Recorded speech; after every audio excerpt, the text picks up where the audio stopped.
Panorama group, जो सोचता है वो करता है।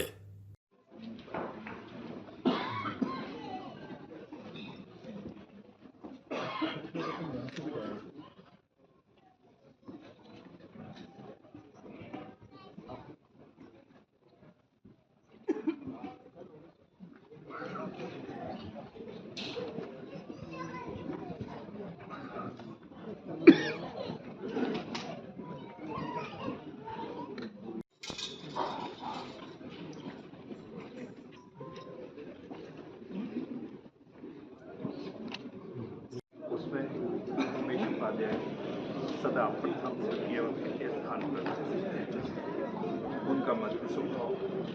उसके बाद में आगे थी, लेकिन साथ ही एक मनुष्य के नाते, एक व्यक्ति के नाते, एक मित्र के नाते, एक परिवार की जो समझ होती है उसके नाते उनकी बहुत ही गहरी एक आस्था थी इन सब विषयों में।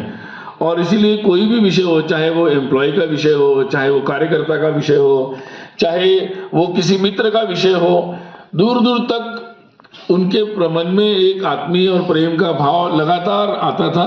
और वो निर्णय करते समय कोई भी, और ऐसे में अपने मित्र उमेश जी के बारे में कुछ कठिन हो जाता है।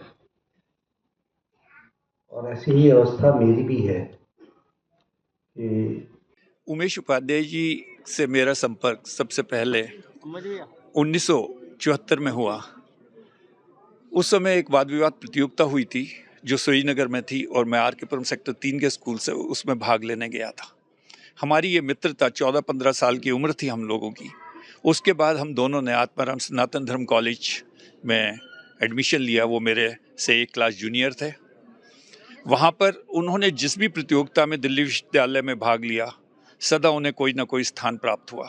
इसकी अगर उनकी व्यक्तिगत बात की जाए तो आज जो भी आपने सुना होगा, किसी ने भी अतिशयोक्तिपूर्ण वर्णन नहीं किया है। उन्होंने वो सच्चाई बताई है जो उनके जीवन में है। वो मंत्रभाषी थे, हर एक की मदद करने के लिए तैयार रहते थे। और जब कभी भी हमारी मुलाकात होती थी, हमने सुख दुख में एक दूसरे के साथ बहुत समय काटा।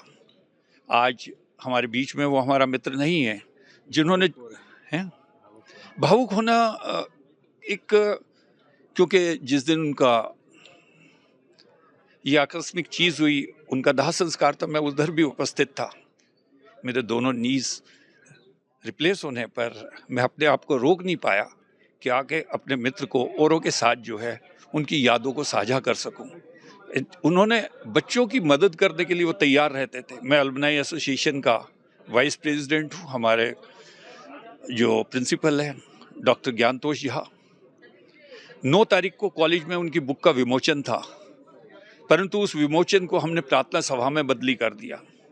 उन्होंने उस बच्चे के लिए जो अपनी फीस नहीं दे पा रहा था, वरना पढ़ाई में बहुत अच्छा था, तो उसने कहा कि मैं उसकी फ़ीस हर साल दूंगा और साथ में मैं उसको मेंटर भी करूंगा, उसको मोटिवेट भी करूंगा कि जिससे वो जीवन में अच्छा करे। आज हमने एक ऐसा मित्र खो दिया है जो सदा हमारे दिल और दिमाग में रहेगा। जय हिंद।